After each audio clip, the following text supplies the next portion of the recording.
Please like and subscribe to the channel if you find this video interesting. Enjoy watching the video. Leo Maxwell, at 28, moved through life with the precision of a finely sharpened chef's knife and the boundless energy of a rising soufflé. His kitchen, the bustling heart of the Gilded Spoon Bistro, was his sanctuary, his battlefield, his stage. Today, however, it felt more like a pressure cooker on the verge of exploding. The city's annual Golden Ladle culinary competition was just a week away, and Leo had been practicing his signature dish, a deconstructed bouillabaisse with saffron aioli, until his hands ached and his dreams tasted of sea urchin. He was meticulously arranging microgreens on a practice plate, his brow furrowed in concentration, when a sharp, insistent ringing pierced the culinary symphony of sizzling pans and clanking pots. It was his grandmother, bless her persistent soul. "Leo, darling, are you still slaving away?" Agnes Maxwell's voice, though warm, always carried an underlying tone of gentle disapproval when it came to his work schedule. "Remember our lunch date? You promised to take me to the library for that new historical fiction. It's release day." Leo sighed, a silent puff of exasperation that vanished into the aroma of garlic and thyme. He'd completely forgotten. "Grandma, I'm so sorry. I'm in the middle of a critical prep for the Golden Ladle. Can we reschedule?" "Nonsense."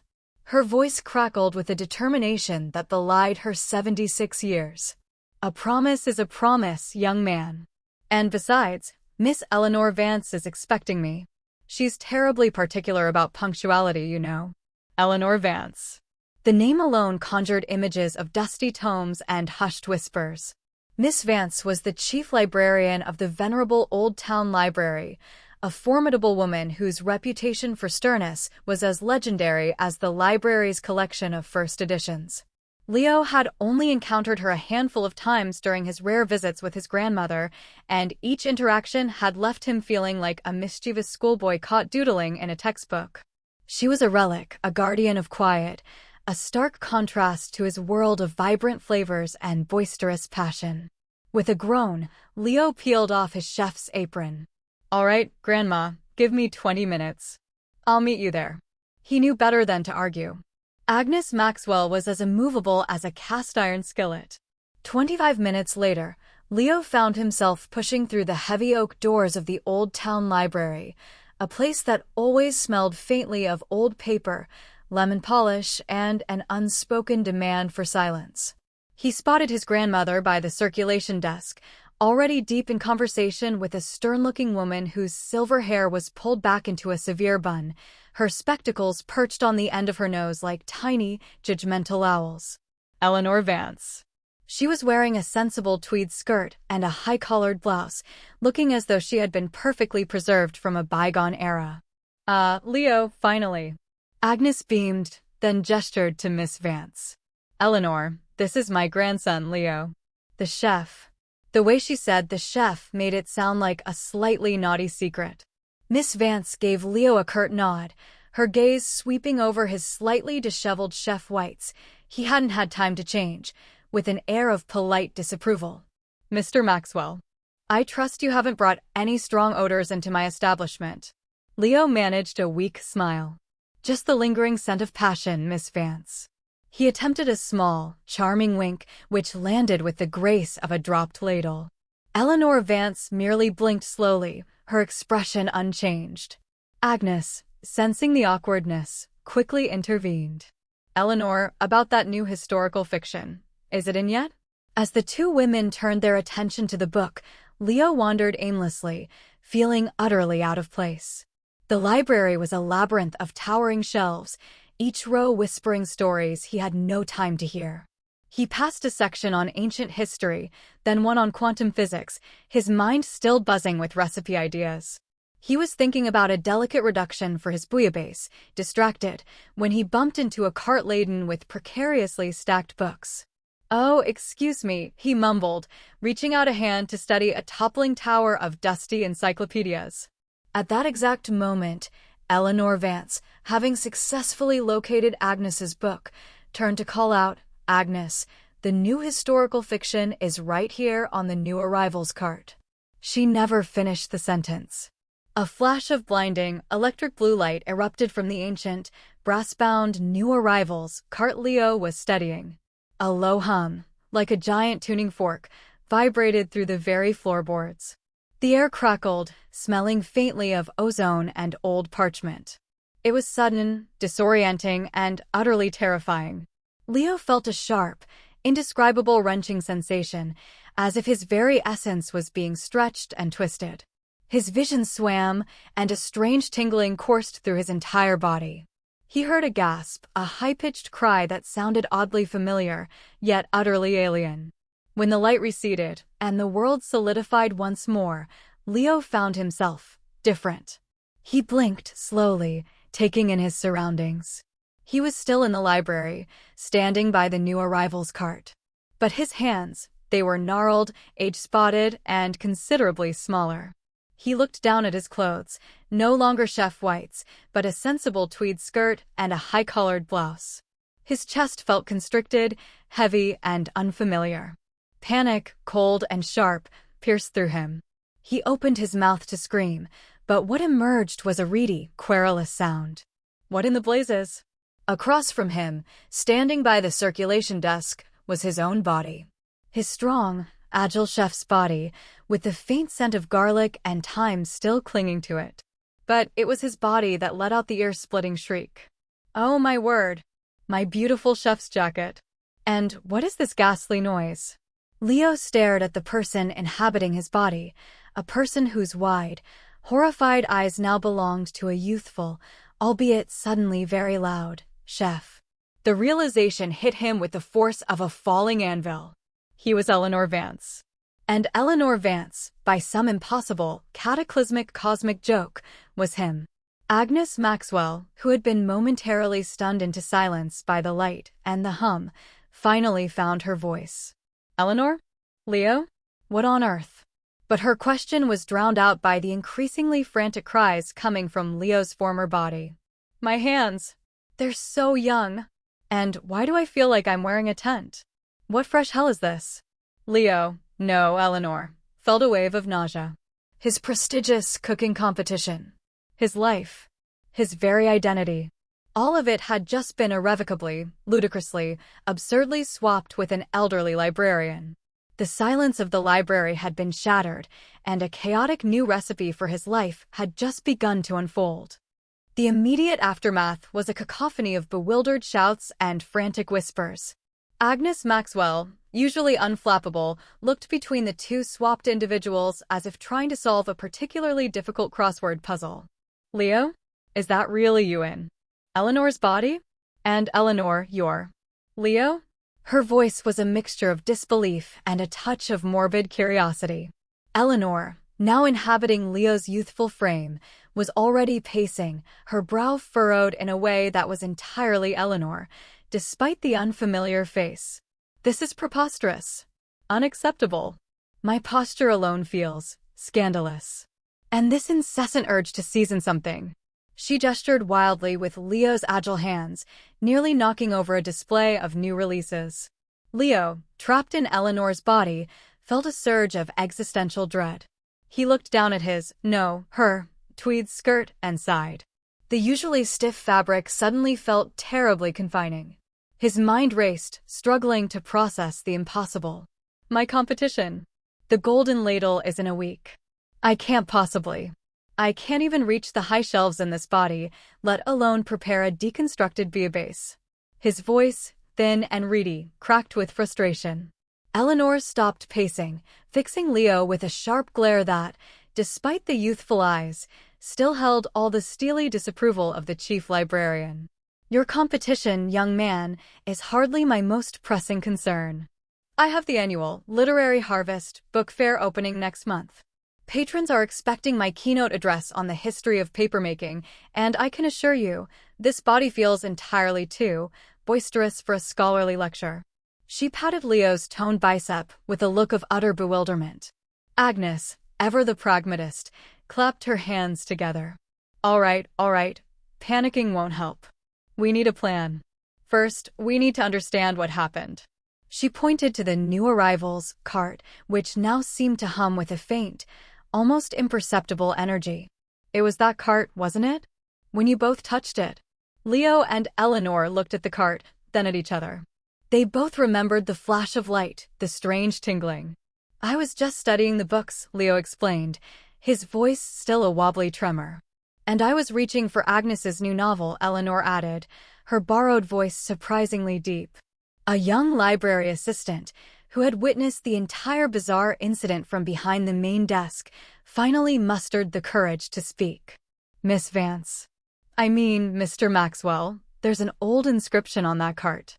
It says, "The Alchemist's Cart, a vessel for transformation, when touched by two souls of contrasting purpose, shall bind them in understanding." Contrasting purpose? Leo scoffed. She's a librarian, I'm a chef. You can't get more contrasting than that. Precisely, Eleanor stated, her voice surprisingly calm now, a hint of her usual logical self emerging. A seeker of knowledge and a creator of sustenance. A mind dedicated to quiet order and one to vibrant, controlled chaos. The description fits. She pinched the bridge of Leo's nose, a gesture that was unsettlingly familiar despite the new face. So, what does that mean? Agnes asked, her eyes wide. Are you stuck like this forever? Eleanor sighed, then adjusted Leo's chef's jacket, a gesture so characteristic of her that it sent shivers down Leo's borrowed spine. Not necessarily. Alchemical lore often speaks of reversals, but they require specific conditions. Understanding the binding, for instance. Understanding? Leo repeated, feeling a wave of despair.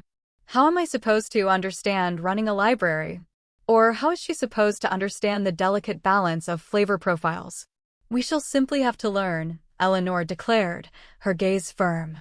We must immerse ourselves in each other's lives to understand these contrasting purposes. It is the only logical course of action if we wish to return to our proper forms. And until then, she turned to Agnes, her voice dropping to a conspiratorial whisper, this must remain an absolute secret.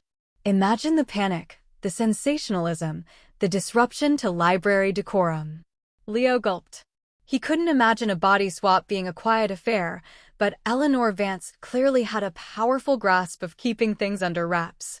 The idea of living as an elderly librarian, even for a few days, was utterly terrifying. His whole identity was tied to his work, his hands, his taste buds. But the Golden Ladle, he protested again, his voice cracking. It's my shot at a Michelin star. My restaurant's reputation. Eleanor, in Leo's body, crossed her arms. And the Literary Harvest Book Fair. My reputation among regional archivists, Mr. Maxwell, is equally paramount. You will attend to my duties, and I, regrettably, will attend to yours.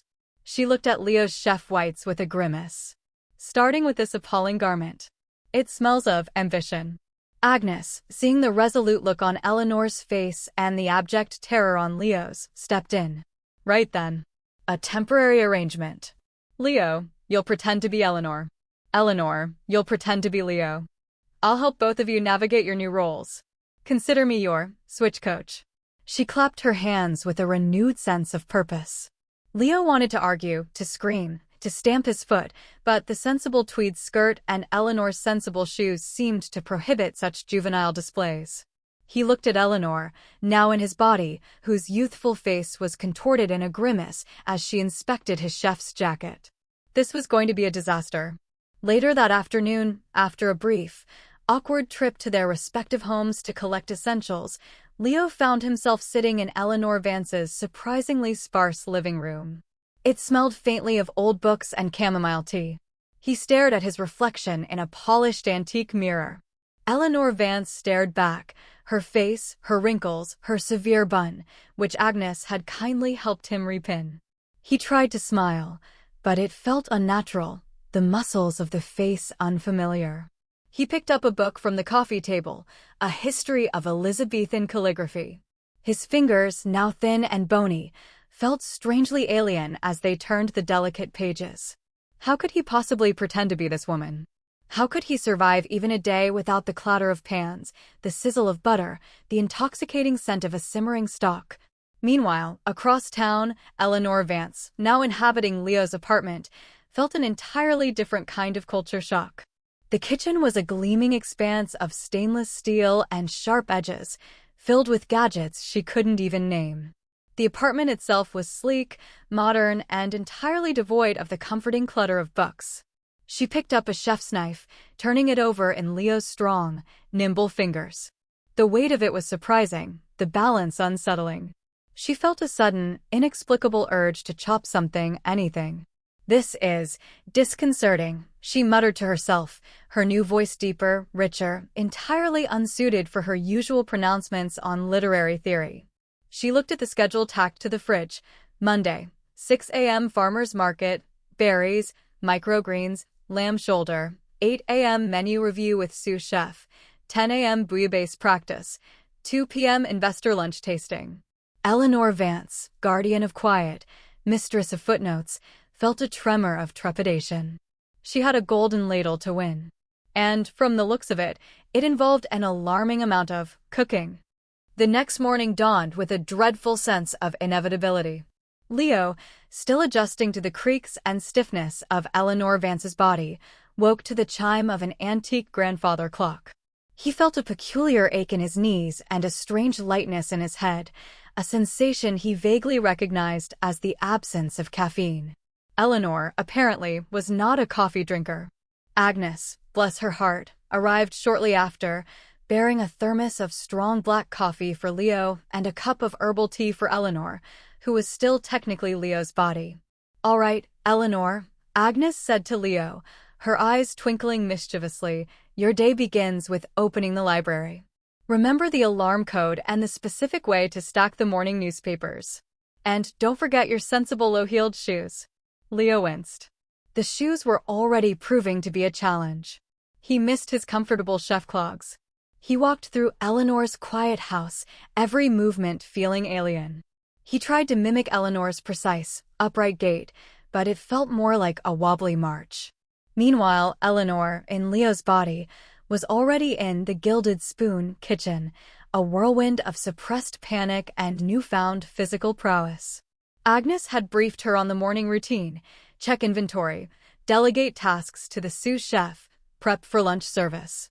Chef Liam, Leo's usually unflappable sous chef, looked at Eleanor with a perplexed expression. "You're early. And you look a bit dazed.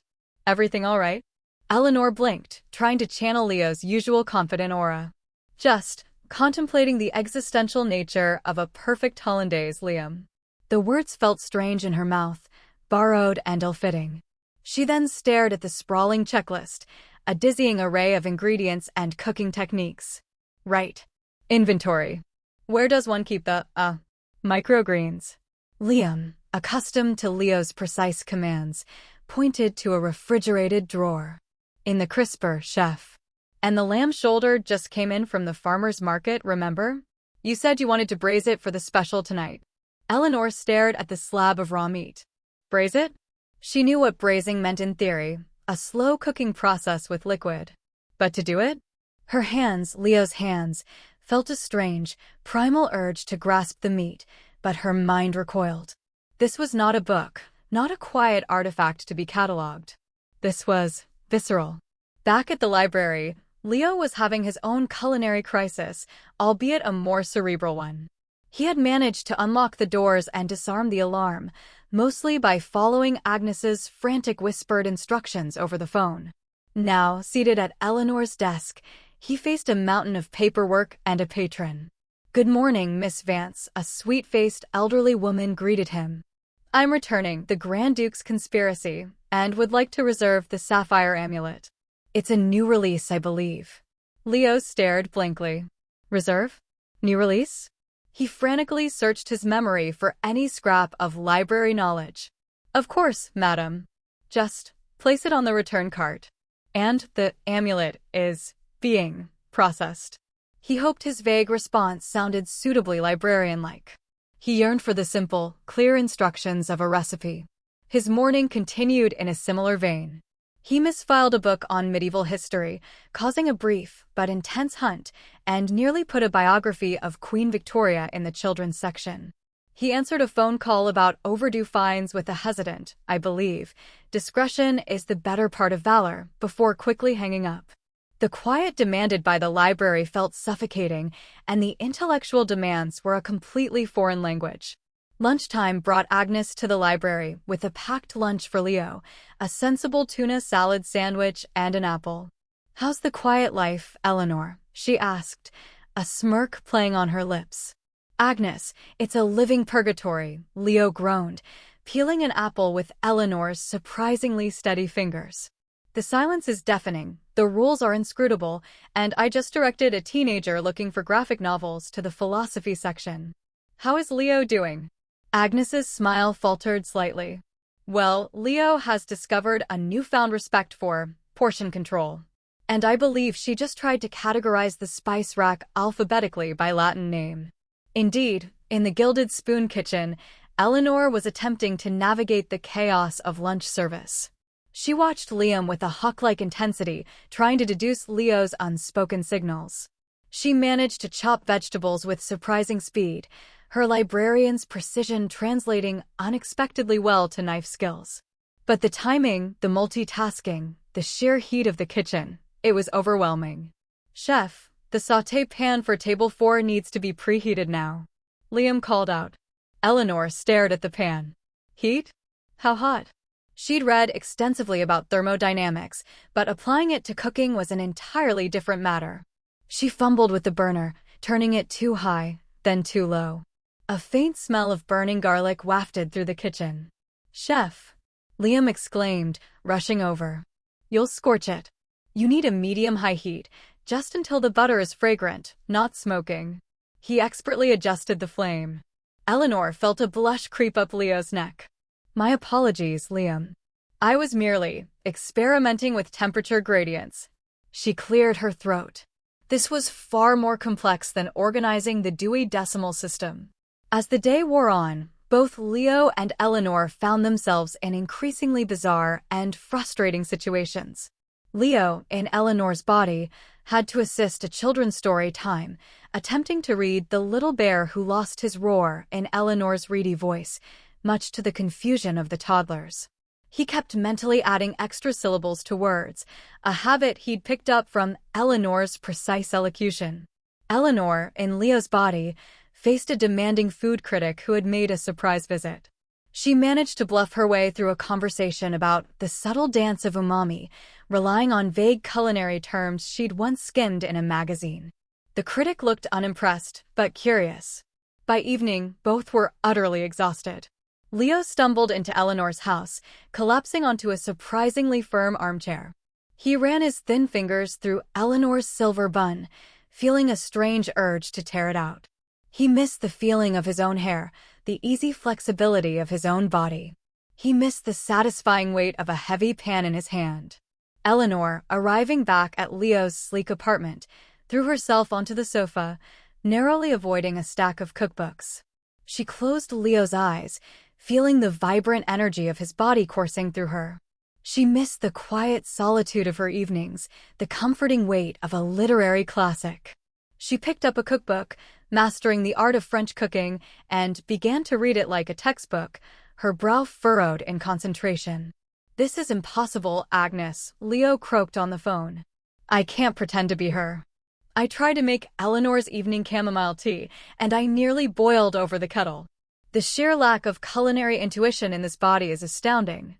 "And he just told me the daily special needs more narrative structure," Agnes whispered into the phone from Leo's apartment, where she was trying to get Eleanor to relax. He then tried to reorganize the spice rack by genre of cuisine. "This might be harder than we thought, dear." The first day of their swapped lives was a resounding failure in terms of seamless impersonation. But perhaps, in their mutual struggles, they were beginning, ever so slightly, to understand the other's world. The initial shock and frustration slowly began to give way to a grudging, almost imperceptible shift in perspective for both Leo and Eleanor. The second day was less about outright panic and more about navigating an endless series of awkward adjustments. Leo, in Eleanor's body, woke with a familiar ache in his knees, but also a newfound, subtle awareness of the library's rhythm. He still felt like an imposter, but the previous day had taught him a brutal lesson. He couldn't just wing it. He needed to understand Eleanor's world, truly understand it, if he was to survive. Agnes arrived with a list of Eleanor's daily tasks, printed in a neat, bullet-point format. "All right, Eleanor," she said, handing it to Leo.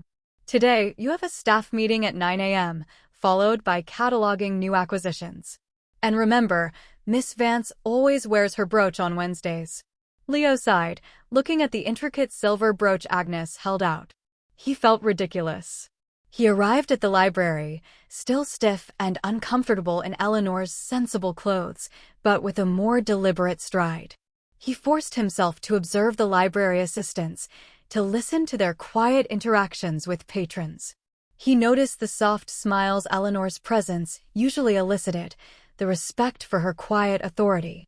He tried to replicate it, adopting a slightly distant, yet benevolent demeanor. The staff meeting was a trial by fire.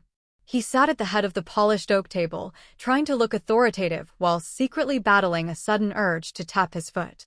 The librarians discussed budget allocations, overdue notices, and a minor dispute over the placement of the fantasy section. Leo, usually quick to offer decisive solutions in his kitchen, found himself struggling to grasp the nuances of library policy. "Miss Vance," a young assistant ventured, "about the new display for Poetry Month.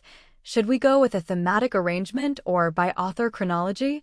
Leo blinked. Thematic? Chronology? His mind immediately jumped to plating aesthetics. "Perhaps a vibrant, unexpected pairing," he suggested, trying to conjure the image of a well-plated dish. The staff exchanged confused glances. He quickly backtracked. No. Chronology for historical integrity." "Yes." He silently cursed his culinary brain. Meanwhile, at the Gilded Spoon, Eleanor was facing a new kind of heat. It was lunch rush, and the kitchen was a swirling vortex of steam, shouts, and clattering pans. She found Liam to be surprisingly patient, guiding her through the intricate dance of cooking multiple dishes simultaneously. "Chef, the scallops for table 5.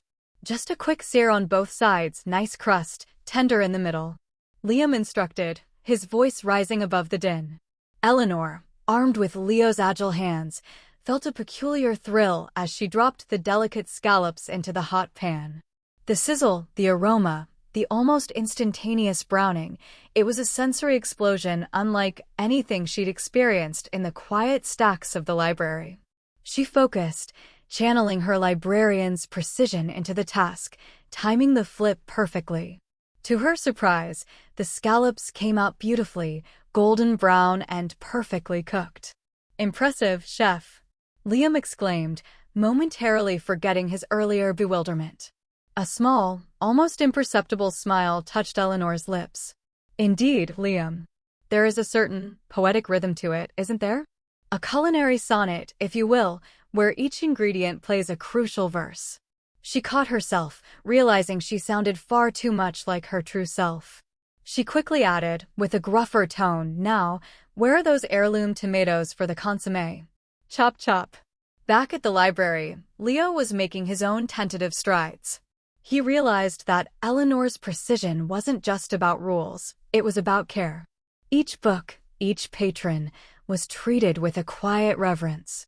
He watched a young boy excitedly choose a picture book, and for the first time, he saw the library not as a mausoleum of quiet, but as a gateway to imagination.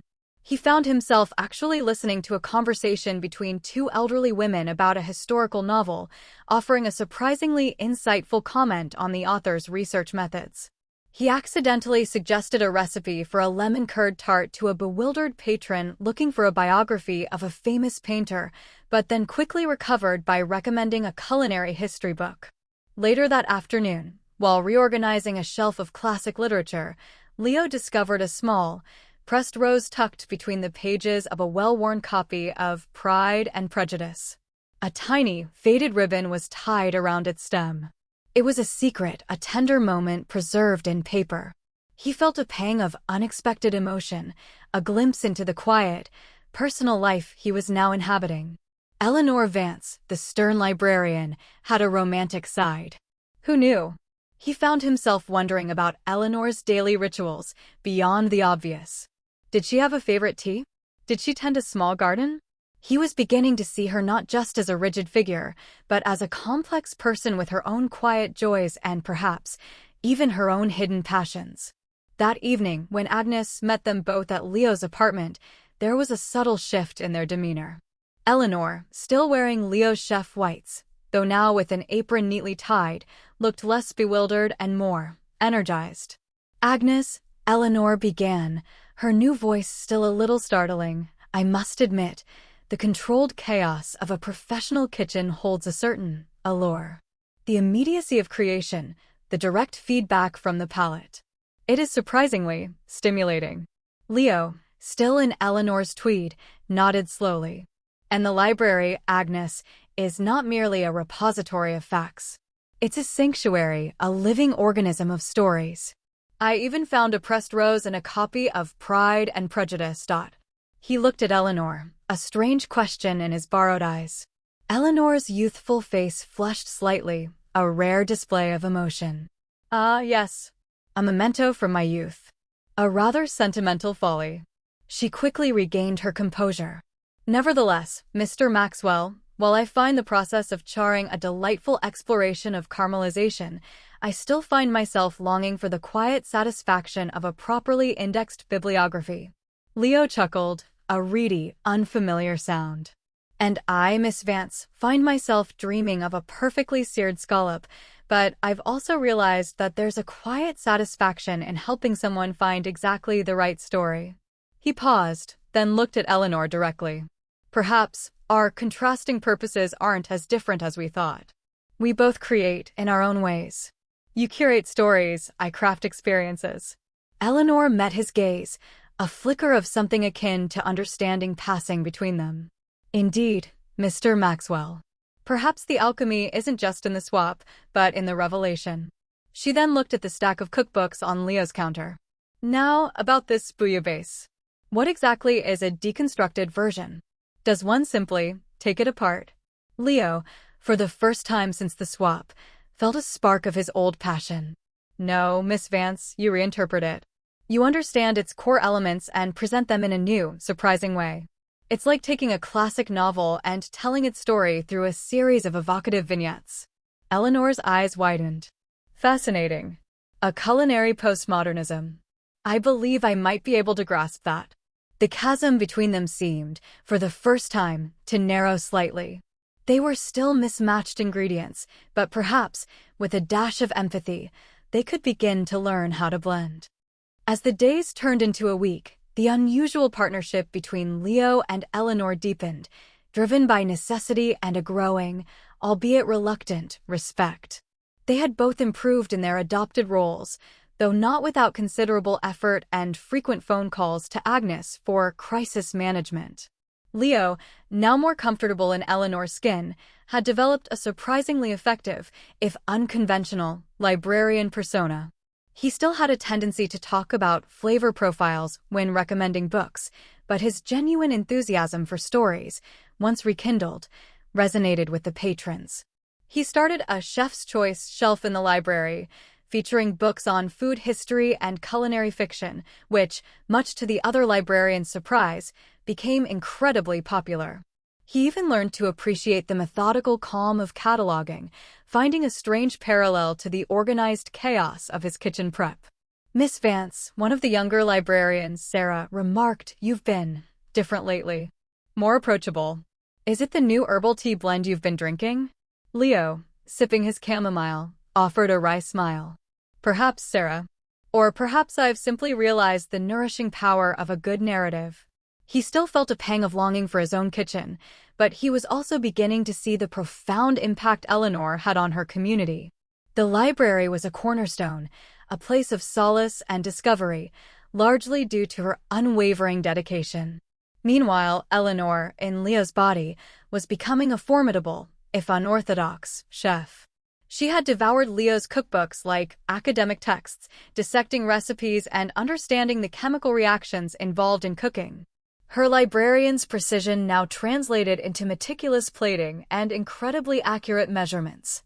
She barked orders in Leo's deep voice, but her commands were interspersed with literary metaphors, often leaving the kitchen staff bewildered.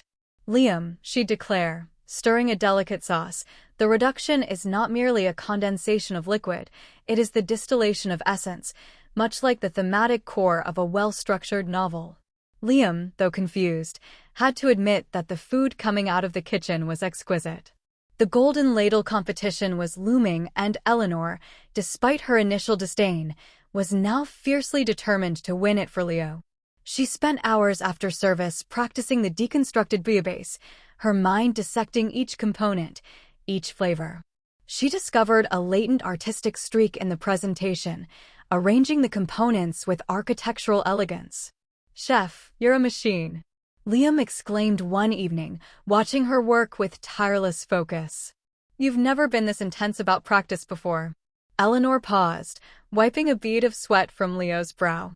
"One must approach every endeavor with scholarly rigor, Liam. And this Golden Ladle is, in its own way, a thesis defense." The biggest challenge remained the social aspect. Leo, trying to embody Eleanor's dignified reserve, found himself flustered when patrons tried to engage her in casual conversation. He still felt awkward about her appearance, constantly checking his reflection. And the constant pressure of maintaining the facade, knowing his whole world hinged on this secret, was mentally exhausting. Eleanor, on the other hand, struggled with Leo's more boisterous social circle. His friends, a mix of fellow chefs and local restaurateurs, were loud, passionate, and prone to animated discussions about food and wine. Eleanor, accustomed to quiet intellectual discourse, found their world overwhelming. She tried to mimic Leo's easy charm, but often came across as overly formal or even sarcastic. She almost ruined a tasting event by correcting a sommelier on the historical inaccuracies of a specific vintage. One afternoon, disaster struck at the library. The annual Literary Harvest book fair was approaching, and a vital shipment of rare first editions for Eleanor's keynote exhibition was accidentally rerouted to another city. Leo, receiving the frantic call from the bewildered delivery company, felt a knot of dread. "Miss Vance," the voice on the other end stammered, "the crate for your special exhibition. It's gone to Schenectady." Leo felt Eleanor's composure slipping. This was her legacy, her passion. He could almost hear her genuine distress. He took a deep breath, channeling his chef's problem-solving skills. "Do not fret, madam," he said, forcing Eleanor's calm, reedy tone. "Identify the tracking number, locate the closest available transport, and arrange for immediate redirection. Time is of the essence." He found himself surprisingly effective, cutting through red tape with a cool authority he hadn't known Eleanor possessed. Just as he was resolving the crisis, a new one flared up at the Gilded Spoon. Agnes, who had been shadowing Eleanor in the kitchen, called Leo in a panic. "Leo, or rather Eleanor, you need to get here. A critical ingredient for the bouillabaisse, the rare Mediterranean rockfish, the supplier just called. They can't get it." Leo felt his heart sink. The rockfish was absolutely essential for the depth of flavor in his signature dish. Without it, the deconstructed bouillabaisse would be a pale imitation. This wasn't just about his competition, it was about his art. He rushed to the bistro, his older body surprisingly agile in its haste. He found Eleanor in the kitchen, her youthful face etched with frustration. "This is highly illogical," she exclaimed in Leo's voice, slamming her fist on the counter. "A dish cannot exist without its defining component. It is like attempting to publish a novel with missing chapters." Leo looked at her, seeing his own desperation reflected in his former eyes. "I know," he said, his voice quiet. "It's the heart of the dish. There's no substitute." A sudden wave of exhaustion washed over him. The stress of maintaining two lives, the constant fear of being discovered, the knowledge that both their worlds were teetering on the brink of ruin, it was all catching up. He felt Eleanor's age deep in his bones, a weariness that went beyond physical tiredness. Eleanor, seeing the genuine despair in Leo's borrowed face, softened. She reached out, placing Leo's hand on Eleanor's shoulder. "Perhaps," she mused, "this is part of the understanding the cart spoke of. The unexpected obstacles, the shared vulnerabilities. We are both experiencing the precariousness of each other's passions." Leo looked at her, then at the empty prep station where the rockfish should have been. The Golden Ladle, his dream, was slipping away. Eleanor's precious book fair was still at risk. The pressure was simmering, threatening to boil over, revealing them both. They were now truly united in their predicament, forced to confront not just their own challenges, but each other's. The delicate balance they had established was now being tested by the true pressures of their swapped lives, demanding not just imitation, but genuine understanding and collaboration. The climax was fast approaching, and they still had no idea how to reverse the mysterious alchemy that had bound them. The dual crises forced Leo and Eleanor into an unprecedented level of collaboration. The rare Mediterranean rockfish for the Golden Ladle and the first edition shipment for the Literary Harvest, both seemingly insurmountable problems, now fell to their combined, swapped intellects. "All right, Eleanor," Leo said, pacing Eleanor's office at the library, the scent of old paper a faint comfort. "The rockfish is a highly specialized ingredient. We need a supplier with a direct line to the Mediterranean, someone who can air freight it immediately. And it has to be incredibly fresh." He ran his frail, librarian fingers through his borrowed silver hair. "I know a few high-end seafood distributors, but they're notoriously difficult to deal with." Eleanor, in Leo's body, stood by the bookshelf, meticulously realphabetizing a small section of culinary history. "And the first editions," she countered, "are irreplaceable. We need to track the rerouted shipment with meticulous detail, identify its current coordinates, and arrange for a secure, expedited transfer. My contacts at the Regional Archival Society might be able to leverage some influence, but they are particular about protocols." Agnes, acting as their bewildered but ever-supportive intermediary, shuttled between the library and the bistro, relaying information and offering moral support. "This is like a very high-stakes scavenger hunt," she chirped, trying to lighten the mood. Leo and Eleanor worked tirelessly, a strange, two-headed entity battling two different, yet equally vital, foes. Leo, with Eleanor's quiet authority, made a series of increasingly frantic phone calls from the library, leveraging his own culinary network. He found himself surprisingly adept at using Eleanor's calm, measured tone to persuade stubborn seafood suppliers. "This is not merely about a competition, Mr. Dubois," he'd intone, channeling Eleanor's gravitas. "It is about the integrity of the culinary arts." To his astonishment, it worked. A small, independent supplier, impressed by Miss Vance's unexpected passion for rockfish, agreed to source and ship a limited quantity. Meanwhile, Eleanor, in Leo's body, became a logistical marvel. She used Leo's phone, email, and even his social media contacts, much to her bewilderment at the sheer volume of likes and shares, to track down the errant book shipment. She discovered an aptitude for navigating bureaucratic red tape, her librarian's mind finding patterns and loopholes in the system. She drafted concise, authoritative emails to shipping companies and archival societies, her youthful face betraying a surprising ferocity. "This delay is an affront to intellectual preservation," she wrote in one email, signing it Eleanor Vance, Chief Librarian, Acting. The books, miraculously, were put on an express delivery path. As they collaborated, a deeper understanding began to blossom. Leo realized that Eleanor's rigid adherence to rules wasn't just about control, it was about protecting something precious, preserving knowledge and culture. Her meticulousness was a form of profound care. He began to appreciate the quiet strength inherent in her chosen profession. Eleanor, conversely, saw the passion that fueled Leo's culinary ambition. The rockfish wasn't just an ingredient, it was the soul of his dish, a testament to his creative vision. She understood that his desire to win the Golden Ladle wasn't mere ego, but a drive to express himself, to share beauty through taste. The kitchen, far from being boisterous chaos, was a vibrant symphony of creation. The day before the Golden Ladle competition, the rockfish arrived. It was magnificent, glistening silver, smelling of the fresh ocean. Eleanor, in Leo's body, meticulously inspected it, her newfound culinary eye appreciating its quality. "Excellent," she murmured, a genuine smile touching Leo's lips. This, Mr. Maxwell, is a truly superior specimen. A veritable epic in fish form. That same afternoon, the rare first editions arrived at the library, safe and sound. Leo, in Eleanor's body, carefully unboxed them, his librarian fingers handling the delicate pages with a reverence he now truly understood. "They're beautiful, Miss Vance," he whispered, speaking to Eleanor on the phone, his voice thick with emotion. "You've built something truly remarkable here." With both crises averted, a strange calm settled between them.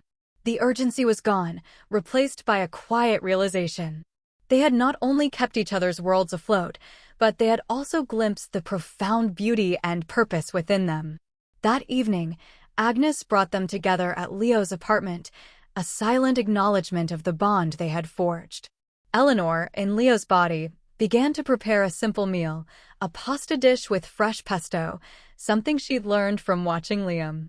She moved with a newfound grace, Leo's hands now instinctively comfortable with the knife and pan. Leo, in Eleanor's body, sat at the kitchen island, observing. He felt a quiet pride watching himself cook, a sense of seeing his craft through new eyes. "You know, Miss Vance," he began, "I used to think my world was all about taste and flavor. But it's also about precision, timing, even history. The history of ingredients, of techniques. It's not so different from your world, really." Eleanor nodded, stirring the pasta. "And I always believed my world was about silent order and the preservation of the past. But I've learned it's also about creation, about igniting new ideas and the vibrant, immediate satisfaction of a perfectly executed task." She looked at him, a genuine warmth in Leo's eyes. Perhaps the contrasting purposes were not meant to divide us, but to show us the unity in our endeavors. As they ate, the silence was no longer awkward, but comfortable. They had navigated the complexities of each other's lives, not just by mimicking, but by understanding. They had discovered empathy. They had learned to read each other's unwritten chapters. But the question remained, now that they understood, would the cart allow them to return? The Golden Ladle competition was tomorrow, and Eleanor's book fair opening was a week away. The time for reversal was fast approaching, and they still didn't know how to trigger it, only why it might now be possible. The morning of the Golden Ladle competition arrived, a crucible for Leo's culinary dreams, now resting on Eleanor's capable, yet borrowed, shoulders. Leo, in Eleanor's body, felt a mixture of profound nervousness and a strange sense of detachment. He knew the recipe inside and out, but it wasn't his hands that would execute it. Agnes drove them to the grand exhibition hall. Eleanor, dressed in a crisply laundered chef's jacket, Leo's, of course, clutched a dog-eared copy of Leo's bouillabaisse recipe, annotated with her own precise, librarian-esque notes. "Remember, Mr. Maxwell," she stated, her voice Leo's, but filled with Eleanor's unwavering determination, precision, presentation, and above all, the narrative arc of flavor. "You mention that often." Leo, in Eleanor's sensible shoes and tweed, felt a surge of unexpected pride. "And you, Miss Vance, must remember that cooking is an act of love. Let your passion, not just your intellect, guide your hands." At the competition, the atmosphere was electric. Renowned chefs from across the city bustled around their stations, the air thick with the aromas of exotic spices and simmering stocks. Eleanor, stepping into Leo's station, felt the weight of expectation. She looked at the array of ingredients, the gleaming equipment, and, for a moment, the enormity of the task threatened to overwhelm her. But then, she saw Leo's determined, yet anxious, face in the spectator stands, and a renewed resolve settled over her. She began to cook, not just by rote, but with an unexpected flair. Her movements were precise, measured, but infused with an artistry she hadn't known she possessed. She remembered Leo's countless hours of practice, his relentless pursuit of perfection.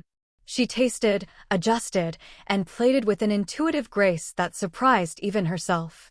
The deconstructed bouillabaisse, with its vibrant colors and delicate components, looked like a culinary masterpiece, a testament to Leo's vision, executed by Eleanor's newfound skills. The judges, a panel of stoic food critics, tasted each dish with clinical precision. When they reached Eleanor's, Leo's, creation, their expressions remained unreadable. But a few moments later, one of them, a notoriously stern critic, offered a subtle nod of approval. Eleanor felt a quiet thrill of accomplishment. She had done it. For Leo. The results wouldn't be announced until later that evening, but as Eleanor cleaned up her station, she felt a profound satisfaction. She had understood, truly understood, the chef's craft. The following week brought the Literary Harvest Book Fair, Eleanor's equally prestigious event. Leo, now with a quiet confidence in Eleanor's body, stood before a packed auditorium, ready to deliver Eleanor's keynote address on the history of papermaking. He wore one of Eleanor's best tailored blazers and a subtle, but elegant, scarf, Agnes's touch. He began to speak, his voice Eleanor's, but imbued with a warmth and unexpected humor that captivated the audience. He talked about the tactile joy of paper, the stories embedded in its fibers, the evolution of its creation. But then, he veered slightly off script, adding his own insights, drawing parallels between the craft of papermaking and the art of cooking. Just as a chef selects the finest ingredients for a meal, he explained, his eyes sparkling, the papermaker chooses the fibers, each contributing to the texture, the strength, the very soul of the page. And just as a dish tells a story through its flavors, so too does a book, carried on the very breath of its paper. He looked at Eleanor, who sat in the front row, in Leo's body, her face alight with an almost childlike wonder. She had never heard her own lecture delivered with such passion, such unexpected metaphor. Leo had not just delivered her speech, he had reinterpreted it, breathed new life into it. He had truly understood her world, and in doing so, had made it his own, if only for a moment. He had given her quiet, scholarly pursuit a new, vibrant narrative. As Leo finished, the audience erupted in applause, a standing ovation. Eleanor, in Leo's body, was among the first to rise, her applause the loudest. Tears welled in Leo's borrowed eyes. He had honored Eleanor, honored her life's work. Later that evening, the Golden Ladle results were announced. Eleanor, in Leo's body, had won. The Gilded Spoon was awarded the prestigious Golden Ladle, a testament to Leo's talent and Eleanor's meticulous execution. The victory celebration at the Gilded Spoon was joyous chaos. Leo, still in Eleanor's body, watched as Eleanor, now Leo, graciously accepted congratulations, her youthful face beaming with genuine pride. He saw his staff, his friends, his grandmother, all celebrating, completely unaware of the extraordinary secret. As the party wound down, Leo and Eleanor found themselves standing alone by the new arrival's cart, which Agnes had discreetly transported from the library, hoping it might hold the key to reversal. It sat quietly in a corner of the bustling bistro, a silent, unassuming artifact amidst the clinking glasses and celebratory laughter. "You won, Miss Vance," Leo said, his voice soft, filled with a profound gratitude. "You won the Golden Ladle." Eleanor, still glowing in Leo's body, turned to him. "And you, Mr. Maxwell, delivered a keynote address that would make the most seasoned orator weep with envy. You brought my passion to life in a way I never imagined." Their eyes met, a deep, unspoken understanding passing between them. They had walked in each other's shoes, literally, and had not only survived, but had thrived. They had pushed past their initial biases, embraced each other's worlds, and discovered the richness within. They truly understood each other.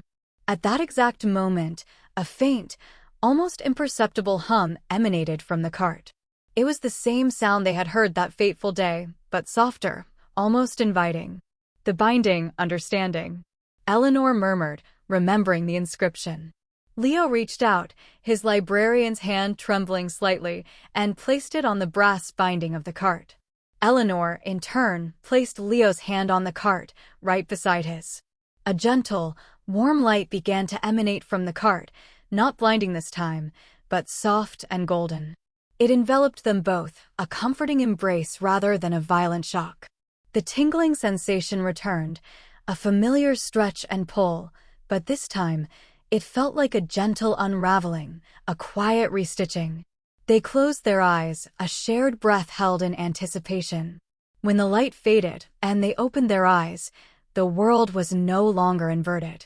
Leo looked down at his hands, strong, agile, unmistakably his. He was back in his chef whites. Eleanor, standing beside him, was once again in her sensible tweed, her silver hair neatly pinned. They stared at each other, then at their own hands, then back at each other, a mixture of shock and immense relief washing over them. My own body, Leo whispered, flexing his fingers, a profound sense of self returning. My quiet dignity, Eleanor replied, adjusting her spectacles, a small, genuine smile gracing her lips. They were back. But they were not the same. The moment of reversal hung in the air, a silent, profound understanding passing between Leo and Eleanor. They stood there, in the bustling Gilded Spoon bistro, surrounded by the remnants of celebration, but their world had shifted.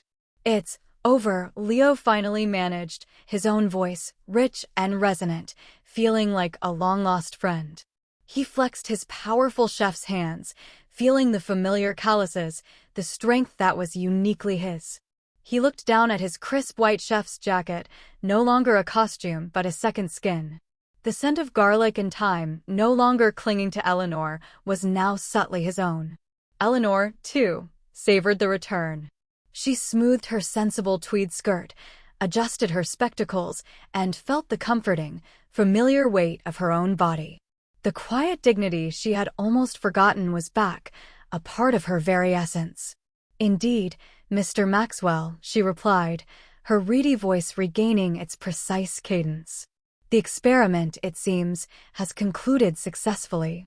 Agnes, who had witnessed the final, gentle flash of light from across the room, hurried over, her eyes wide. You. Oh, thank goodness." She hugged Leo tightly, then Eleanor. "I was beginning to think I'd be stuck as a permanent chaperone for mismatched souls." The next few days were a strange blend of relief and readjustment. Leo returned to his kitchen with a renewed vigor, but also a newfound mindfulness. He still moved with speed and precision, but he no longer barked orders quite so harshly.